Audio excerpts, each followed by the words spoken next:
you know, sometimes in the middle of songs, that people would be so overcome. I mean, he reached people. This is a guy that could sell out Madison Square Garden twice, you know, 2 nights in a row without a record out. Now, oh, I'm a mountain, I know I am. But times there were when I thought not. But the more adulation the star received, the more he withdrew.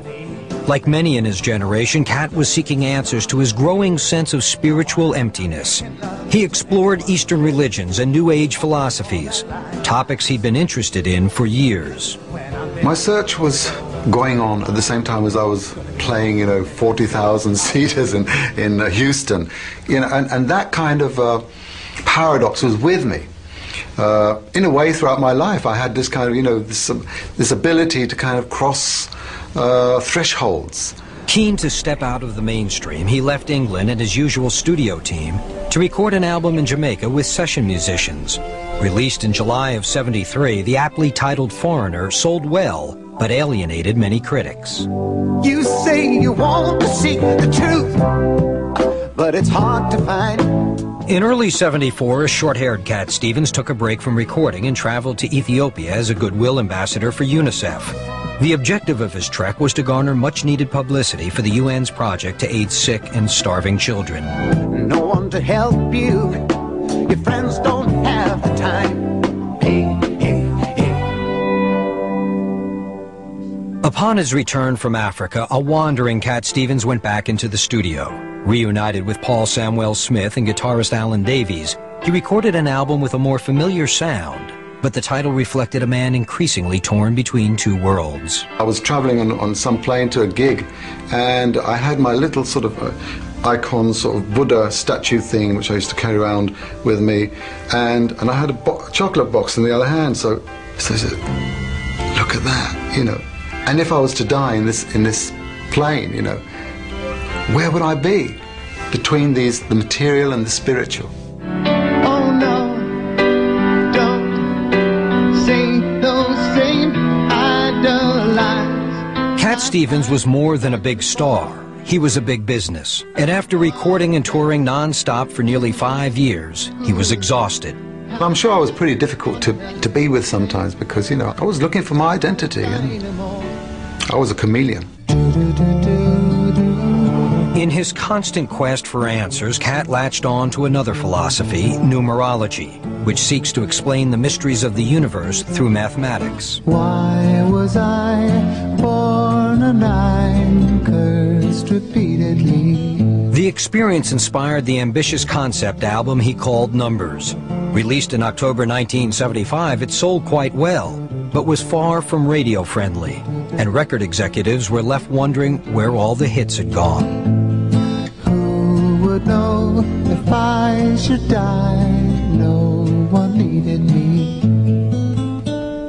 At one time, Jerry Moss said it just sounds as if he's finding much more difficulty getting a song out, you know, because there'd be all kind of arrangements and complications, and then even the album graphics, everything became much more complicated.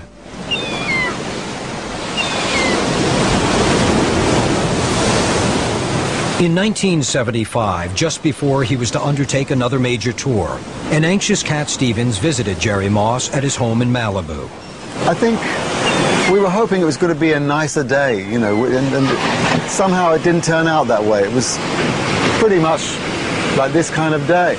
With his hosts inside preparing for lunch, Cat decided to go swimming. But just as he swam beyond the surf, he was caught in a current and pulled out to sea. Suddenly I realized that I was fighting the ocean, and the tide was going that way, and I wasn't getting any closer. The fear of death struck me, and I suddenly held myself and I said, oh God, if you save me, I'll work for you. And at that moment, a wave pushed me forward, and suddenly I was swimming back with all the energy that I needed, and I was back on land. And I thank God. On that fateful day, Cat Stevens made a solemn promise that he would repay God for sparing his life, but he had no idea how he'd fulfill it. I was just grateful to still be here, because I was a lover of life. You know, and I still hadn't worked it out. And now I was given a chance. Second chance. Miles from nowhere.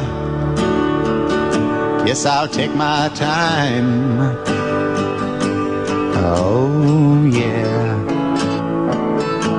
To reach there.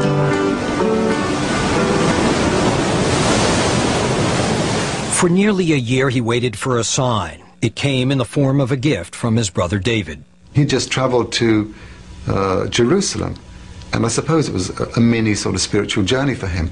But it's amazing that he discovered another religion. I kind of almost tripped into it by going to the Dome on the Rock, which is the mosque there. I gave my brother the Quran because I felt there was something very special in the religion of Islam. He sat there and he read this thing, and he doesn't do anything lightheartedly. And what he discovered in the Quran is a faith that he says is more familiar than foreign. Kat was learning that, like Christians and Jews, Muslims worship the one God of Abraham. When I first started reading the Quran, it wasn't a sudden, you know, bursting light. It wasn't like that. But it was, in a way, an immediate revelation that the first name that I read in the Quran was God's name. You know, I never knew that Muslims believed in God. One of the things that really surprised me, which made me feel very at home, was finding the names of all the prophets that I've read in the Bible. For the next year, Cat Stevens privately studied the Quran. Unlike his earlier explorations, this spiritual journey was one he seemed intent on completing. Come on now, it's freedom calling. Come on over and find yourself. To me, it was just a new awakening. And things which I've been writing about, you know, come on now, it's freedom calling. Come on over and find yourself. You know, I was now saying to myself, well, perhaps I'm being confronted with something that I didn't expect to find in my lifetime. You know, possibly the truth. Cat Stevens was a man in the midst of profound change when he set out on the tour he called Magic Hat in November 1975. It's not time to make a change. Just relax and take it easy. You're still young, that's your fault. There's so much you have to know. Find a girl. 6 months later, he played his final show of the tour in Greece. Due to a scheduling mix-up, Cat performed to a half-empty auditorium. The Magic Hat tour came to an abrupt end. And I know that I have to go away. I know I have to go. I gave up, plugged out my guitar and just walked off stage. Okay. Shortly after finishing Father and Son, he basically stopped off. And that cost me a lot of money as well, but it satisfied my ego. And that was effectively the last concert we ever did.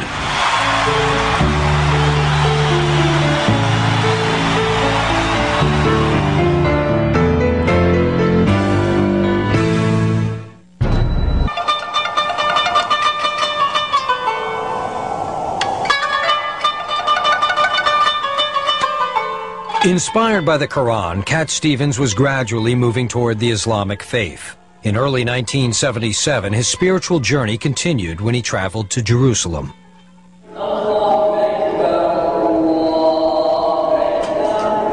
There I was, in the middle of, you know, this holy city, walking into this mosque.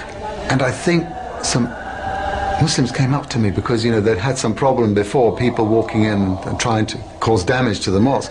They came up to me and they said, who are you? I think that was the first time that I said, I'm a Muslim.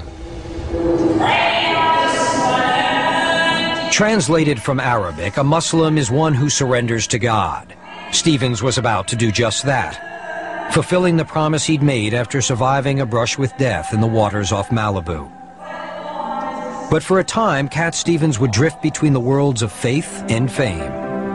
I was on the road, sleeping between lorry lights on a stone drunk and cold. In April '77, he released Is It So?